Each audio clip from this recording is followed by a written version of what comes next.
Build professional skills this semester with Adobe Creative Cloud and create standout work both in and out of the classroom. Save big on professional creativity tools. Students get 65% off Adobe Creative Cloud, including Photoshop, Illustrator, Premiere Pro, Acrobat Pro, and 20+ creative apps. No matter what project you're working on, Adobe Creative Cloud apps can help you take it to the next level. Visit adobe.com/student to learn more.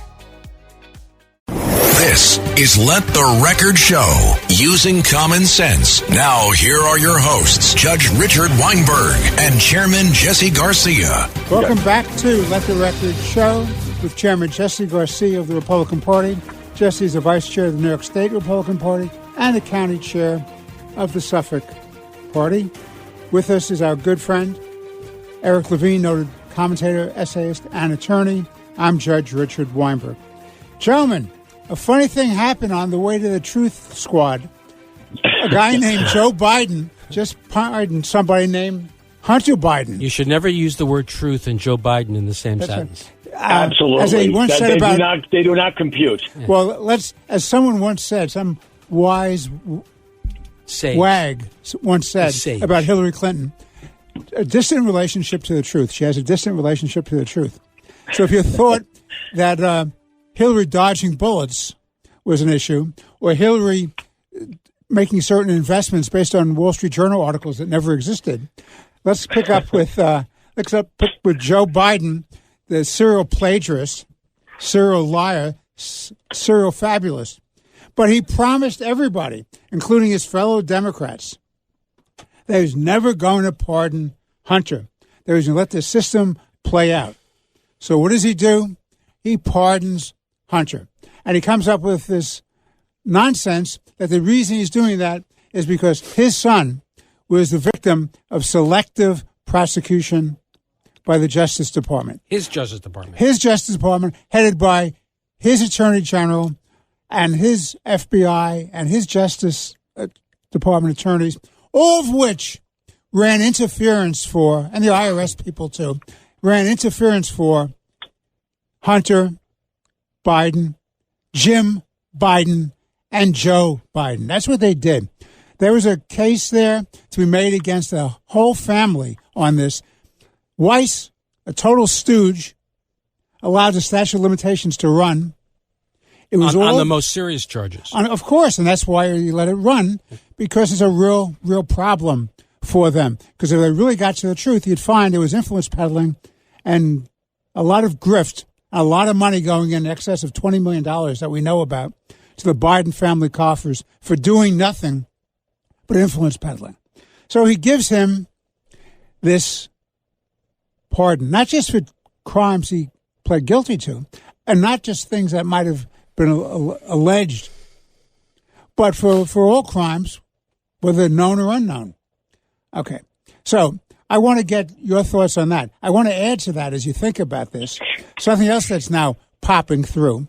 Now he's talking about doing preemptive pardons for a whole bunch of former and current government officials, including Fauci, including Adam Schiff, including Liz Cheney, and a myriad of others. So I'm absolutely outrageous. This is the party that stood for, quote, law and order, normalcy, custom, respected the Constitution. And the meme of no one's above the law. What a ridiculous meme. So what do you think about this? First Eric, then Jesse. Yeah, it's difficult to have any more contempt for this than I do. I mean, it really is quite amazing. Look, clearly what happened when Joe Biden promised repeatedly, and members of his administration promised repeatedly that he would not pardon Hunter Biden, I don't think anybody truly believed it. But probably what was at play was he anticipated that Kamala Harris was going to win. And I think part of the arrangement he made, if I had to guess this, I don't know this for a fact, but this is my conjecture, that he had made an arrangement with her saying, I'm going to endorse you. I'm going to make you the nominee. And in exchange for that, in part, I want you to pardon Hunter. And I'm sure she agreed. He did not count on Trump winning. So if Joe Biden had just said to the American people, you know what, I recognize that I said I would not pardon my son, but as a father, I'm sorry. The pull and the love is just too great for me to allow my son to go to prison. I'm just going to do this. Please forgive me. I think the American people probably would have forgiven him because I think most people, certainly parents, appreciate that. It may not have been the right thing to do, but I think people would at least have understood. But to go down this rabbit hole of two-tier justice system and that his son is being picked upon and being victimized. Look, his son was a beneficiary of a two-tier system. Exactly. It was exactly the opposite. Had it not been for a federal district court judge saying, what kind of nonsense is this plea deal? I've never seen anything like this. Your son is, Hunter Biden is getting treatment that nobody else would in his favor, and then nix the plea deal. He would have been, this all would have been done and dusted. It all would have been finished. But the judge put a little crank in that, and he had to, and he had to go to trial and lose, and supposed to go to prison. But I think at the end of the day, this is just a huge, the way Joe Biden has handled this. This is a huge gift to Donald Trump, because Trump has made clear that he's going to be pardoning some people that some of us don't think necessarily should have been pardoned. And I think some of the January 6th people are going to be pardoned, and there may be some other pardons. But the Democrats have lost every ability. There's absolutely no way anyone in the Democratic Party can say that Donald Trump, his pardons are politically motivated and he's undermining the criminal justice system and he believes people are above the law. There's no pardon that Donald Trump can give that is as contemptible, unless he's pardoning Manson, but I don't think he's going to be charged. Manson's dead. Well, they make it even more difficult, right? Or some serial killer. But the pardon of Hunter Biden is, in the way it was handled, is just unforgivable, and the Democrats have completely lost the moral high ground to the extent they ever had it on the pardon issue. Jesse, your thoughts? I completely agree. I think that the biggest problem here is that, number one, I don't think that this was unexpected. Despite the fact that he lied to the American people, he looked them in the eye, and he said, he didn't just lie by saying he's not going to pardon him. He went further by adding that he respected the decision of the jury, of their peers, and went forward. But honestly, this was not unexpected. Even Donald Trump had mentioned it in the months before Election Day that he thought that this was going to occur. But this, as we discussed, this validated a lot of conspiracy theories. A lot of what this validates also the work of the New York Post. That this is an administration of lies. It's an administration of corruption. I mean, it validates that this administration and the Democrats, and the Democrats I'm speaking about, not just the Biden-Harris Democrats. We're talking the Obama Democrats. We're talking the entire Democratic hierarchy and organizational Democrats, that they have engaged in weaponizing the institutions of our government, whether it be the Department of Justice, the FBI, IRS, for the purposes of silencing or eliminating their political opponents. It validated those theories. I mean, you're right. Could there have been a way of doing this? I myself, when he said it 6, 7 times from the podium, that his spokesperson said it 8, 10, 12 times, never believed him, because we're talking about a father and a son. And Eric, you're right. He could have framed this differently. To blame selective prosecution and to blame his own weaponization of his own the Department of Justice is just crazy. Now, maybe, as you said, if he said, he's my son, what am I going to do? That's why I'm pardoning. American people can understand the truth. They'll take the truth. They'll take a father protecting his son. But perhaps there were other ways he could have done this. He could have ganged this together with the pardoning of Hunter Biden, possibly the pardoning of Donald Trump, possibly the pardoning of not Donald Trump, then maybe some of the lesser crimes. But Jesse, let me just raise this. You just said something about the pardoning of Donald Trump. And to an outside observer, that may make sense. Take lawfare off the screen. Let's start a whole new world. The problem with a pardon as a matter of law is it does two things. It imputes the fact that there's guilt. That when you take a pardon, if I accept a pardon on my own behalf, for example, you're accepting the guilt. I'm accepting guilt and I'm confessing guilt. So it's an imputation of guilt and it's an acceptance and a confession of guilt. So if I'm Donald Trump, I'd be damned if I would never. You're absolutely right. I'm not being a lawyer. But here's the other thing. here's the other option. What about some of those J6, those jailed by J6, the nonviolent ones, the ones that were seriously, as time has come forward, we have seen different evidence, different scenarios of what had transpired on January 6th at the Capitol that day in 2021. What I'm saying in my point, and you're right, I did not understand the fact that you have to accept guilt in that matter and accept that responsibility. But there's a way of packaging this that he could have done it where it did not make it look so self-serving. But, what I find amazing is that this one act, which I kind of expected, I think the American people expected it, they just don't like being lied to the way they were, is that all the talking heads are embarrassed. The Whoopi Goldbergs of the world, the progressives of the world are all embarrassed. The mainstream media is embarrassed. I didn't know that was possible. I didn't know that. I didn't know they could be embarrassed. Who knew? The best meme I've seen is Democrat after Democrat after Democrat, lawmaker, leader, saying no one's above the law at congressional hearings, at the podium, everywhere. And you know what? We found out there is one person that's above the law. It's Hunter Biden and the Bidens. But I don't think that President Biden had any choice. He had to. For this not to come full circle and hit every member of his family that was involved in this conspiracy enterprise, and eventually ended up with him, he had to pardon him. Well, let me tell you something. That's exactly right, Jesse. You hit it, because let me tell you the legal reality of this. The legal reality of this is that Hunter Biden no longer has Fifth Amendment protections, which means they can put him into a grand jury to testify against his father, against his uncle, against other alleged co-conspirators and business partners. Because he can't by definition incriminate himself. Right, because he's been exonerated. It's so broad-based. By the way, it's not coincidental, Jesse and Eric, that the date that this full-blown universal pardon was January 1, 2014. You know why? Because that's when you're getting into the heart of the whole Burisma scandal, the whole payoff with the Burisma thing, which definitely links to Joe and to Jim. So this is a real problem, because he was trying to protect them against that coming forward. It wasn't just about the tax crimes or the gun permit where there was fraud. It was all of that. And this is a big deal. Now, if they drag Hunter into a grand jury, or if they drag Hunter before congressional committees, he can't assert the Fifth. And if he does, he'll be held in contempt and he will go to jail.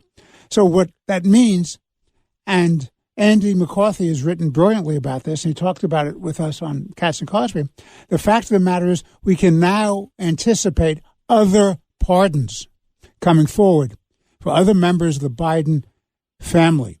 And that's going to be a real issue. But I want to raise with both of you that other problem that I said at the beginning. Why are they talking about giving pardons to Fauci, Liz Cheney, Adam Schiff? Why are they doing that? Does that make any sense to you, Jesse? It does not. The only thing that makes sense of this consideration is the fact that the Biden administration, Joe Biden and the Democrats, are confirming that the criminal and corrupt enterprise that has been their government, whether it be under Obama or over 8 years or the last 4 years under Biden and Harris, to actively suggest to preemptive pardons, for me, is unfathomable. It's to protect whatever shreds or shards of the Democrat institutions that are remaining for them to try and rise up. Now, I know people are going to say that there were precedents for this, that George Washington did preemptive pardons for the Whiskey Rebellion, that will go to Ford pardoning Richard Nixon, all crimes against the United States. But we're talking there, especially, let's just take Ford. He was there as saving a country, stabilizing a nation that had been rocked by the Nixon administration. He wasn't doing it for, in other words, he wasn't doing it for his own personal reasons. That's exactly. He was doing it for the good of the country. Purpose. And by the way, he did not, going back to Nixon, Jesse, listen, going back to Nixon, he pardoned Ford pardoned Nixon. He didn't pardon the other guys in Watergate. He did not. Right, Not Ehrlichman, not Haldeman, right? not Mitchell. Exactly. None of those. It's a big deal.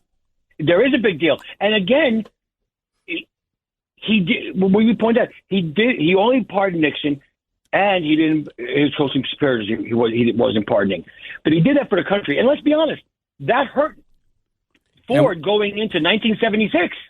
It probably That was a political liability for him. That and his refusal to bail out New York are probably the two reasons he lost. Yes, I agree with you. exactly. And it didn't Well, I help think that he knocked Rockefeller off the ticket. Yeah. Yep, and I believe that you will be able, as lawyers, will be able to articulate this more better. But this is why the American people voted the way they did. In part, is that they realized, they saw within their own eyes. Number one, that they were being lied to, that the president was not cognitively able to conduct his office. They knew that, and they saw with their own eyes, that the Democrats, Biden, Harris, and everyone else were using the institutions of government to eliminate political opponents. They saw the bait and switch with Harris replacing Biden. They saw all this, and they voted in a popular vote win for Donald Trump and an electoral vote win for Donald Trump. And we'll get into this a little bit later, but almost across the board gains in every demographical group there is. Listen, Donald Trump is not a perfect man. I do know he's got better policies for the American people in the middle class. But these people voted for those policies of Donald Trump, but they also came out to vote against the weaponization of government and the lies that were being perpetuated upon them that were disclosed and unveiled to them over the course of the last 6 months. That's a good point, which is a good segue to this question, gentlemen. Wokeism. I think the election is also a repudiation of wokeism, yes, sir. Of diversity, equity, and inclusion. Critical race theory, telling people that parents don't have a right to know whether their kids want to transgender and brutally mutilate their bodies on a permanent basis on sexual transition when they're just kids. I mean, I think people are just sick and tired of that. What are your thoughts, Eric? Well, I think part and parcel of that, just the social justice movement in general. I mean, I've said this before. I think that diversity, equity, inclusion, and the social justice movement are inherently racist and anti-Semitic and unconstitutional because they view everything through the lens of race. You are no bigger or smaller than what the color of your skin is, or what your religion is. Of course, that's nonsense. People are complex beings, and there's some people that don't agree. You have blacks aren't all in agreement. Jews aren't all in agreement. Hispanics aren't all in agreement. But this speaks to a point that Jesse was making earlier. There's a reason why virtually in every demographic group, Hispanics, Jews, black men in particular, voted in larger numbers in record numbers for Donald Trump, in fact. Donald Trump got roughly 45% of the Jewish vote in New York, Pennsylvania, and in Florida. Now, it may not have made a difference in New York or Florida because one is deep red and one is deep blue, but it certainly made a difference in the suburbs in Philadelphia that helped Donald Trump carry Pennsylvania, which is this one of the and McCormick to win the Senate. And McCormick to win the Senate. Pennsylvania was truly the keystone state. It was the state in this election. Right. But there was an interesting development today that I was reading about on this issue of DEI. Boeing entered into a plea agreement with the government, and the government, as we all know, a court will have to, or a judge will have to approve the settlement. And the judge struck down the settlement, and why? Because the government, this is really unbelievable. The government required the judge to appoint an overseer of Boeing's compliance with the agreement, and that the judge was required to use diversity as a basis to pick the overseer, the person monitoring. And the judge, of course, and the judge said, that. "Forget it. This people's lives are at stake here. I'm not appointing a black because they're black. I'm not disqualifying a black because they're black. Same thing across the board. I'm going to appoint the most qualified person. Period. End of sentence. No matter what their gender, their race, or their religion is. I mean, this is just the depth of the DEI movement and the social justice movement. This is why one of Trump's mandates, and I agree with you, Richard, 100%, it's one of the main reasons he won. He has a mandate to root out at the core everything that DEI represents, gets it out of our schools, get it out of our universities, get it out of our places of business, absolutely, and get it out of government. It is racist, anti-Semitic, and unconstitutional. All right, we're taking a break. This is Let the Record Show with Chairman Jesse Garcia of the Republican Party, attorney, commentator, and essayist Eric Levine. I'm Judge Richard Weinberg. Please stay with us. We'll be back in a few moments with more interesting and important conversation. Let the Record Show is on the air.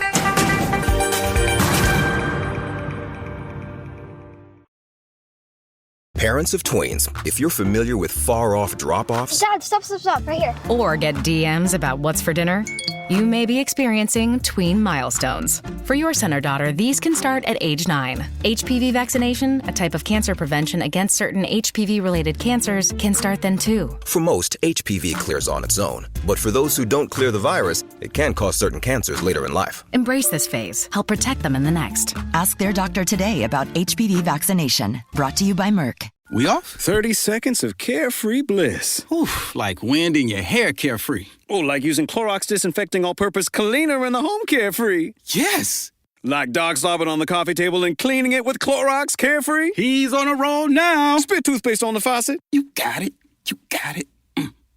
Peanut butter on the light switch. Oh, spritz. Spritz. Clorox, man. Clean feels good. Okay, we're back. Use as directed.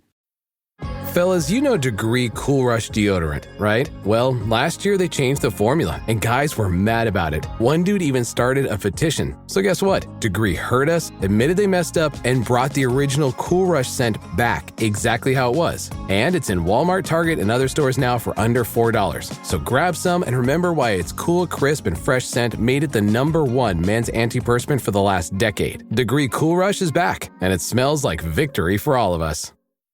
Oh my God, it's the coolest thing ever. Hey guys, have you heard of Goldbelly? Well, check this out. It's this amazing site where they ship the most iconic, famous foods from restaurants across the country, anywhere nationwide. I've never found a more perfect gift than food. They ship Chicago deep dish pizza, New York bagels, Maine lobster rolls, and even Ina Garten's famous cakes. Seriously. So if you're looking for a gift for the food lover in your life, head to goldbelly.com and get 20% off your first order with promo code GIFT.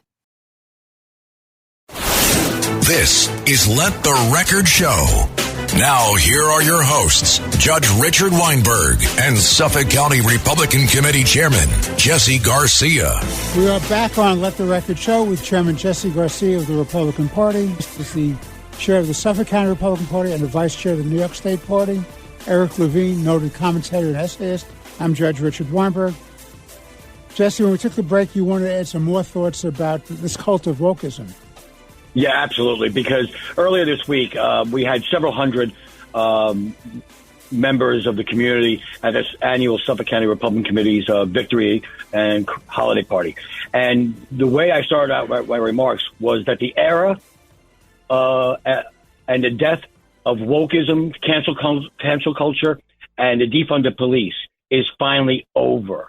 And that America is finally back. Free speech is back. We're back for business, prosperity, patriotism, liberty, freedom. The comedians are going to be back to being able to entertain us and be funny again. And you struck upon this as we spoke about it. The integral part of this wokeism and this cancel culture, and even the defund the police, was this DEI movement, which the American people in the breadbasket and in the battleground states and the community, let's just say, in every one of those 2,300 counties in which Donald Trump performed better this year than he did in 2020. They all voted in part economically and for the end of this wokeism. And it's a bright new day for America, and January 20th cannot come fast enough. And we've already seen, you pointed it out. Let's get wokeism. Let's get this DEI out of our schools. Let's get it out of our businesses. We already saw Walmart dropping their DEI platforms as part of their corporate structure. John Deere also has done that. John Deere. Now we have to watch to make sure they don't move their manufacturing to Mexico. Well, listen, let me raise this question. Yeah, there's a bill that was passed by the United States House of Representatives, overwhelmingly a bipartisan bill, which is a bill to condemn and work against anti-Semitism. And you remember Nancy Pelosi, when she was Speaker, specifically, whenever there was anti-Semitism, if you want to get a resolution through, because she was totally beholden to the Squad, that radical left, Islamic-loving faction in her party. So they had to broaden it. It couldn't just be a condemnation of anti-Semitism, where overwhelmingly 80% of the hate crimes in this country, of the bias in this country, are against the Jewish community. Which represents 2.5% of the population. Right, exactly right, Eric. And so what did she do? So she had to add on anti-Islamic phobia. Well, she'd add on, we hate. Yeah, I we mean, just generally hate really, hate. That's right. An utterly meaningless resolution. I mean, that's like apple pie is good for you. Flag apple pie. So what's with Chuck Schumer, Eric? What is with our senator from New York, the senior senator, the majority leader at this existential moment in time of the Senate, soon to be the minority leader of the Senate, is supposed to be the great protector of Israel and the Jewish community, a great liberal to protect all civil liberties and rights. What's with this guy not allowing this bill to go for a vote? Why is he leaving it? And by the way, our friend, Senator John Thune, has made it very, very clear that if a bill is not passed by Schumer in this Congress, when it goes back to the House because they have to repass it to new Congress, when it comes to the Senate, he's going to push it through. Eric. Chuck Schumer cares about one thing one thing only. He cares about Chuck Schumer. And if he were to bring the bill to the floor, it would show a schism in the Democratic Party. Because while a majority of the Democratic elected officials may well be not anti-Semitic, may follow Semites and supporters of the state of Israel, there is a very significant portion of the party, primarily represented, of course, by progressives, that is anti-Semitic, that is anti-Israel, that will vote against the resolution. Just look at the most recent vote that Bernie Sanders forced on the floor regarding embargoing weapons of Israel. Chuck Schumer couldn't find it couldn't find time in his final days as leader of the Senate to bring the anti-Semitism bill to the floor, but he was able to bring Bernie Sanders' bill to the floor to embargo weapons against Israel. 19 Democratic senators voted in favor of embargoing weapons against Israel. What an embarrassment! What a disgrace! So it's more than embarrassment; it's a disgrace. It is an utter disgrace. You have, and I would add that people should be very aware of which of those 19 senators are up for re-election in 2026 in this cycle, and among them are John Ossoff of Georgia. Happens to be Jewish, but the fact that you're Jewish doesn't mean you can't be anti-Israel, and it doesn't mean that you don't take acts that certainly echo anti-Semitism. To keep in mind that Karl Marx and Leon Trotsky were also Jews, and they said some of the most vile things about Jews as possible. So he can't hide behind the fact that I'm Jewish. The vote was disgusting. You had Markey from Massachusetts. He's up for re-election. He voted in favor of the embargo. And Jean Shaheen of New Hampshire, she's up for re-election. She voted in favor of the embargo. These are three Democratic senators that if the Republicans nominate the right person, perhaps maybe Governor Kemp in Georgia, perhaps former Governor Baker in Massachusetts, and perhaps outgoing Governor John Sununu in New Hampshire, where we could defeat those three senators. And so there has to be a price to be paid. Schumer was very concerned about splitting the caucus, and that's why he would never bring this to the floor. So there was some rumor that he would make it a part, the anti-Semitism bill, make it part of a defense package, which is a must-pass, and to get more and more people to vote for it. But they'd be voting for the defense package and not in favor. And Thune's position is has to be a standalone. But that's Thune's position. But Schumer has the ability to bundle it together, but he hasn't done that. And why? Because he's concerned that he'll still get a huge portion of the Democratic Senate voting against funding the United States because they hate Israel more than they love the United States. But the irony is he's not going to be able to escape this. Jesse, and you're the political guru in this conversation. How's he escaping it when, in fact, Thune, who's going to be the majority leader in the new Senate, is going to push it, and you have Speaker Johnson who's going to push it? He can at least, give me 1 second, he can at least say to his caucus, I didn't split the caucus. It's those divisive Republicans that did this. Jesse, your thoughts on that? Absolutely. And we look at this. 19 Democrats voted against arms for Israel, the Bernie Sanders bill. There would probably be at least 19, perhaps maybe 1 or 2 more, that would vote against this anti-Semitism piece of legislation. The problem there is that those at least 19 senators, almost half his caucus, that would be looking at him and possibly looking at a change. Eric is right. This is all not about it. This is not about the Jewish community. This is not about the Jewish alliance with America. This is not about what's doing what's right. It's about the preservation of power and whatever is left in these crumbs for Chuck Schumer to maintain a position of leadership. This is my estimation. Here's my other question, and perhaps you can help me. Even if he tucked it into the defense bill, that means the House would have to match the defense bill so that it could be together. I think that's correct. No, that's correct. That's correct. So that'll be interesting because if the House have to reconcile them. Yeah, they have to. It's what they call the process called reconciliation. Yeah. They go into a reconciliation conference. Exactly. And God knows where that would be. And I don't believe there's enough time because this is a must-pass bill. Honestly, I think Eric is right. It's one thing for Chuck Schumer as the leader of this caucus to divide his caucus. It's another one if it's the Republicans that do it. But here's what it is. Chuck Schumer in his heart knows this is right. He knows that this is. You're assuming he has a moral compass. I think that's a bridge too far. Maybe you're right. Perhaps you're right. But let's, for argument's sake, that this is right. This is something that's critical for all Americans, Jewish or otherwise, and anti-Semitism, which, by the way, remember, his party is the one that's stoking, whether it's been on college campuses or at podiums, at press conferences, or by kowtowing to the small, loud minority of their political party and their political wings. Well, he should bring this forward. Yeah, no, 100% right. And to that point, let's go back a little bit in time. Let's go back a couple of months leading up to the election.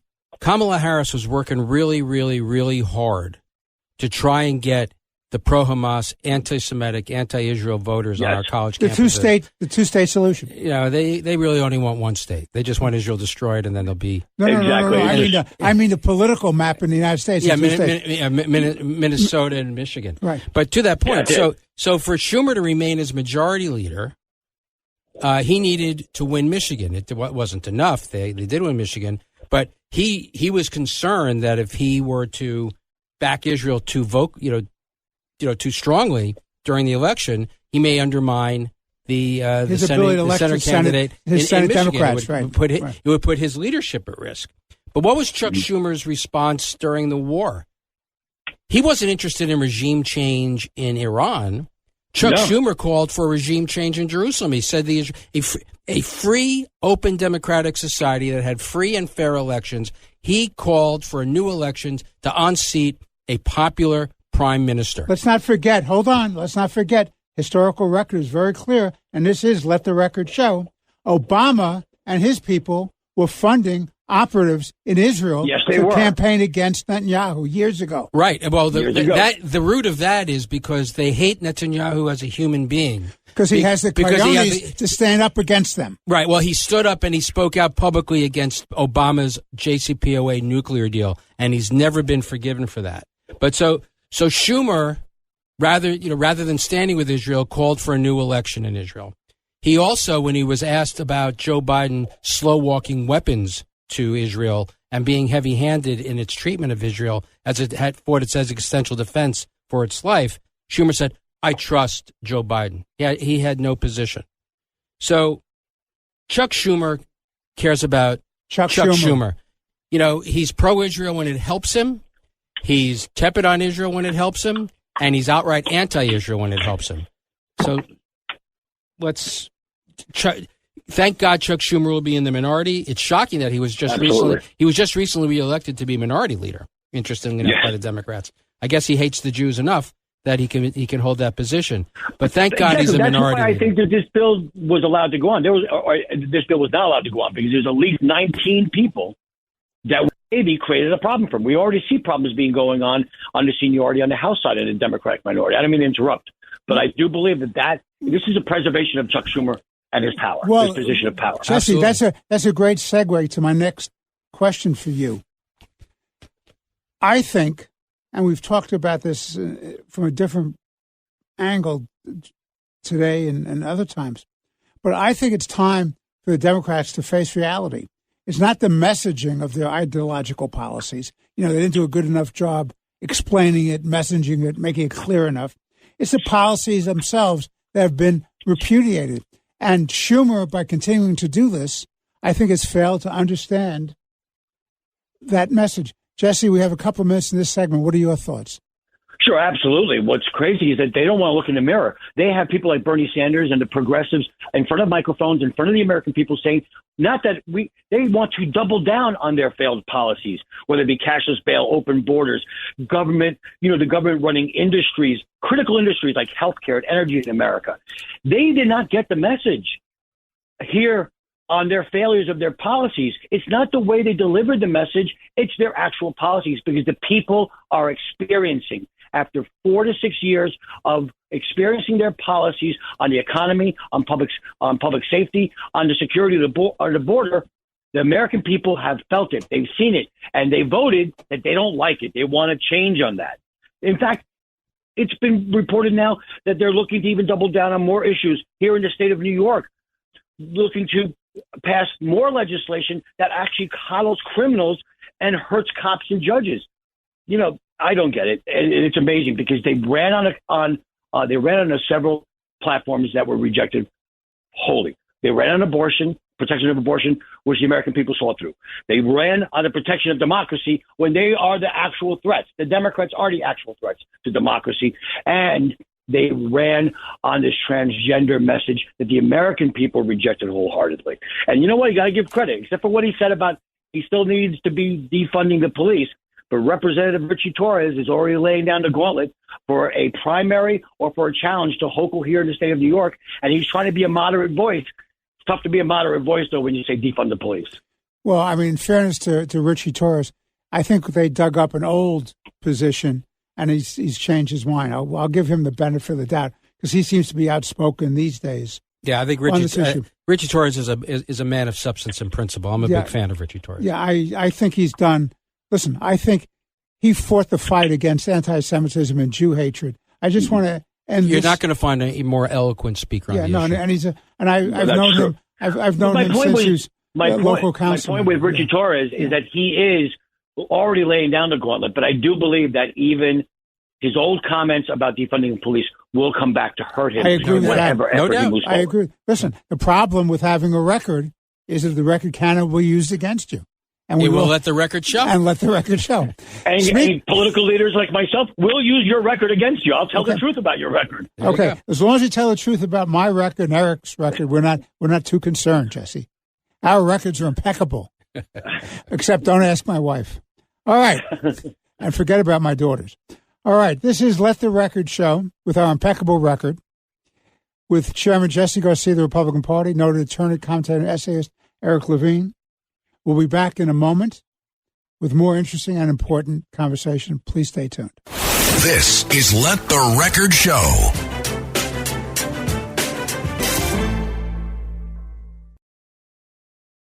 Last week was our first playoff game, and my plaque psoriasis was so itchy under all my gear. Sometimes just thinking about scratching could take me out of the moment.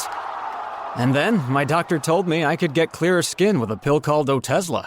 Otezla apremilast is a prescription medicine used to treat adult patients with plaque psoriasis for whom phototherapy or systemic therapy is appropriate. Otezla can help you get clearer skin after just 4 months. Okay, ready for the next game.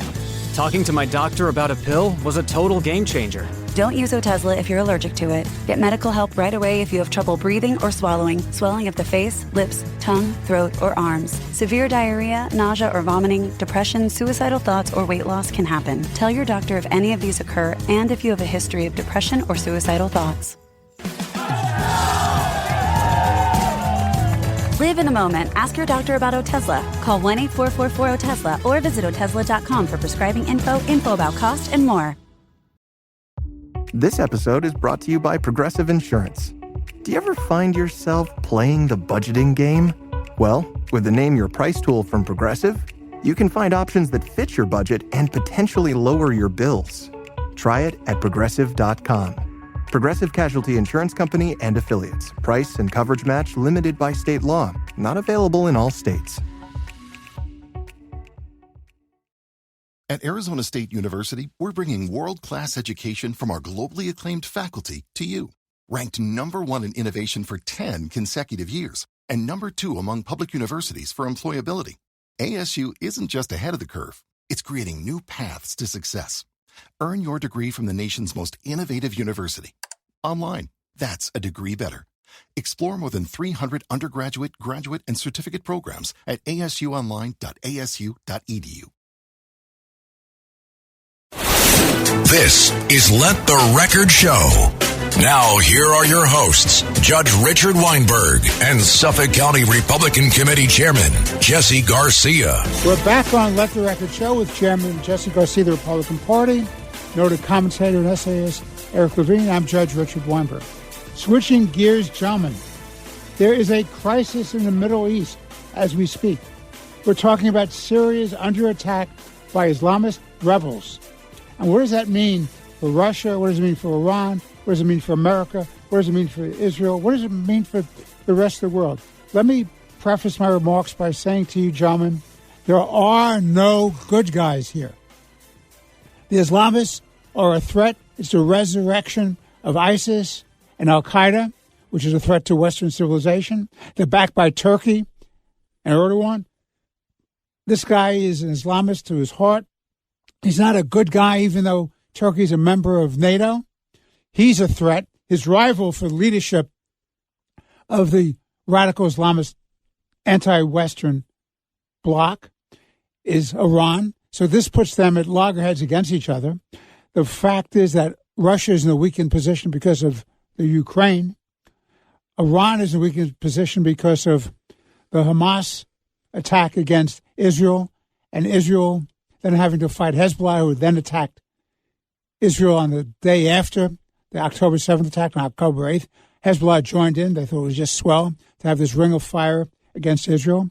They've been weakened considerably, Hamas, that is, and Hezbollah, and therefore Iran as well, because they knocked out a lot of their defenses if Israel would go directly against Iran. So this is a very, very big deal. So a weakened Assad means more craziness. I don't know, Eric, what are there, 8, 10, 12 factions fighting for control of Syria?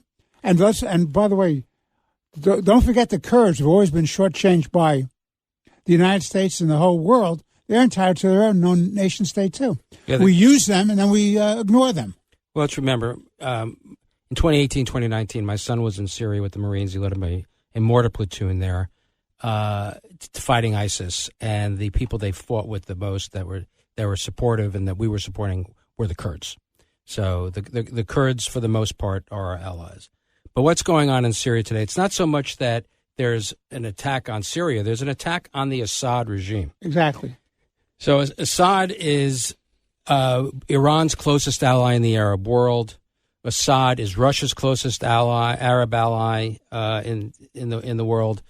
So what's happened is the Russians have been supporting Assad and the Iranians have been supporting Assad. But because of Ukraine, the Russians have been moving their troops out of Syria and to fight in Ukraine. So there's fewer Russians there to defend Assad.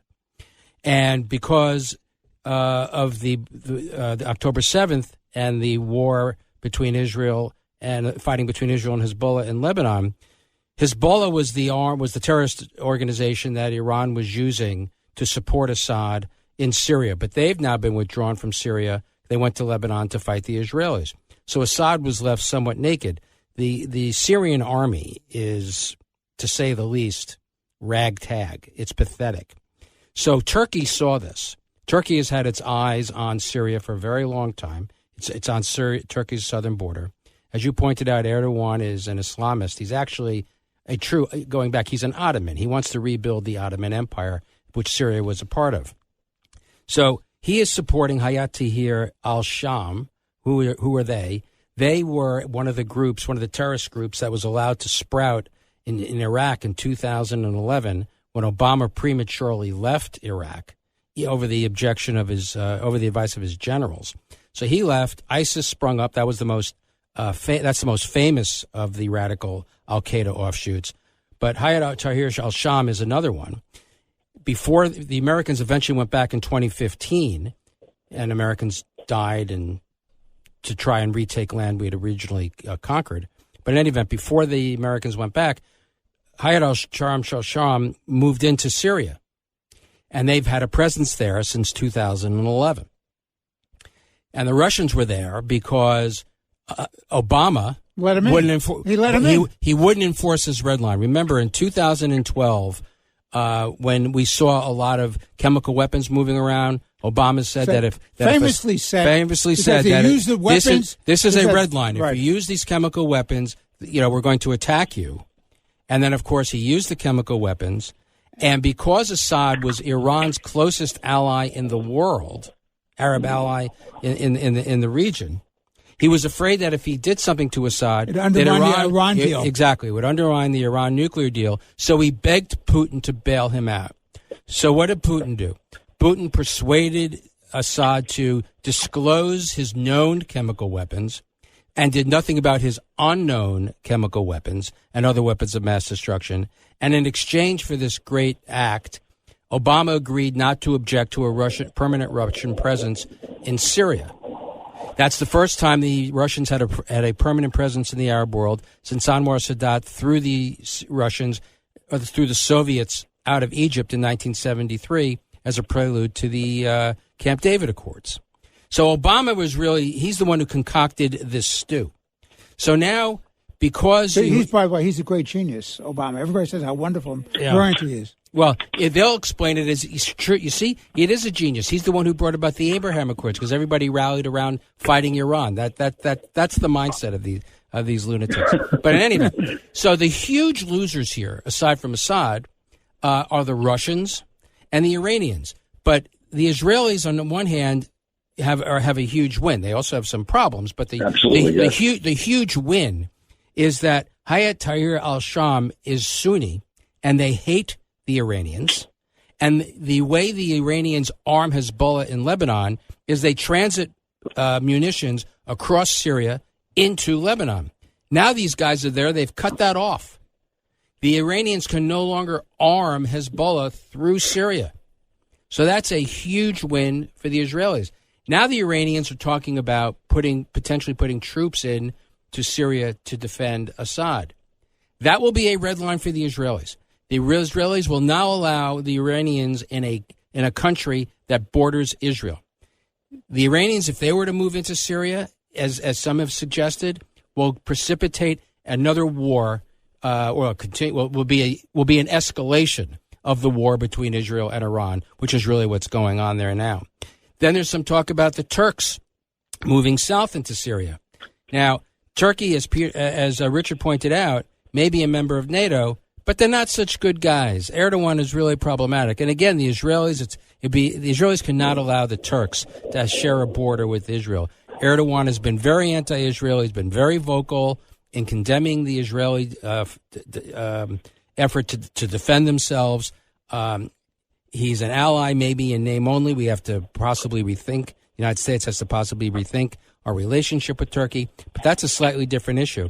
And then, of course, if Assad is overthrown and Hayat Tahrir al-Sham takes control along with the Turks in Syria, what do the Israelis do? So it's a conundrum for the Israelis. It's a conundrum for the United States.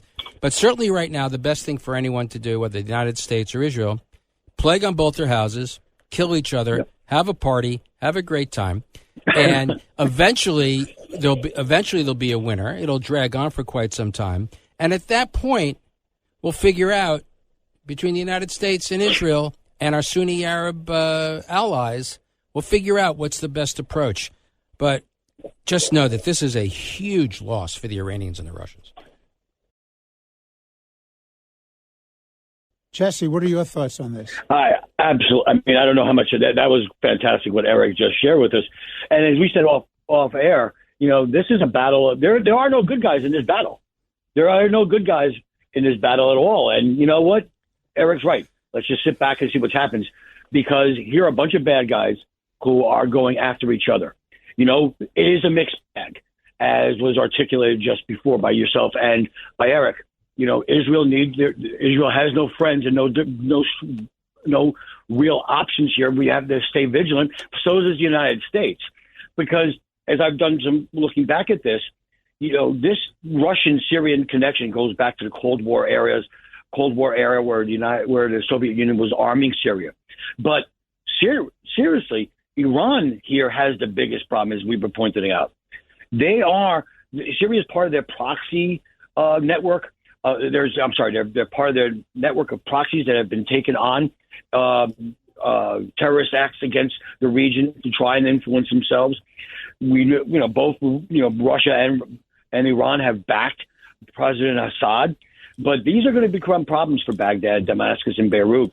So it'll be interesting to see what comes out of this. But the more that they fight amongst themselves, and I know it's like a bunch of bad guys just fighting amongst themselves.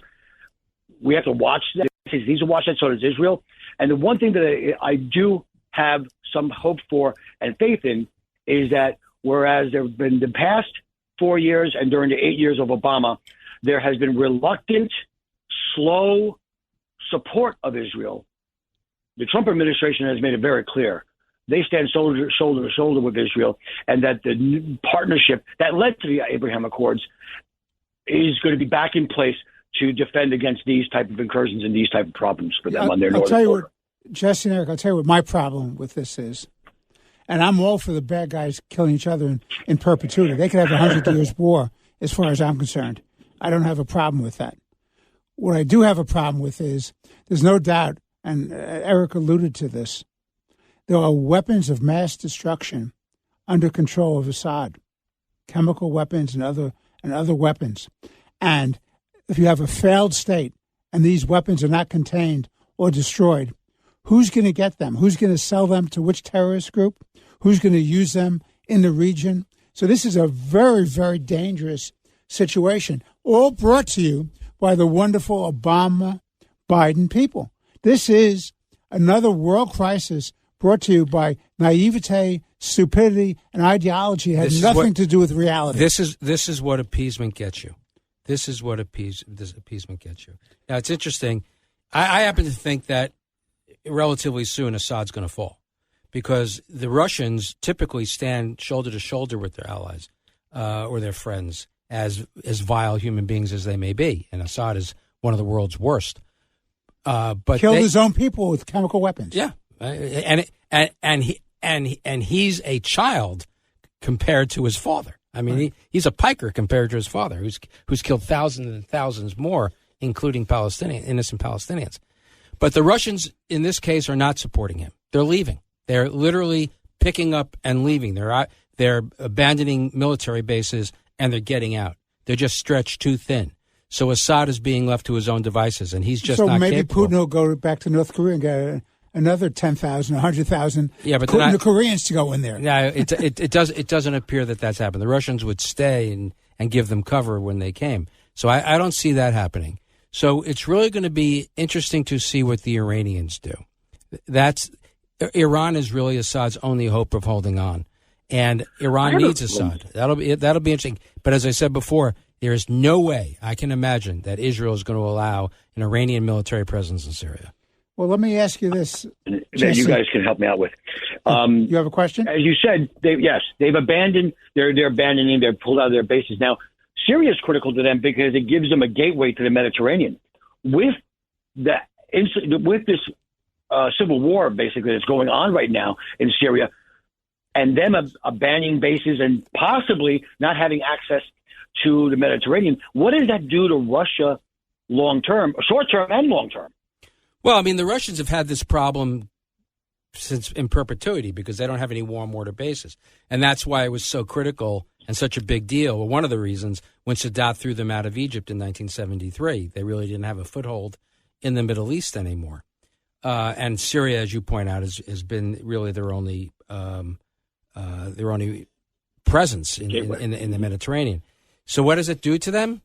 It makes their lives a little more difficult, but it's more, this is more the historical norm that the Russians or the Soviets are not in the Mediterranean. They're always striving and trying to have a permanent foothold there, but historically they've never succeeded in doing that. So this is just kind of a perpetuation of that problem for them.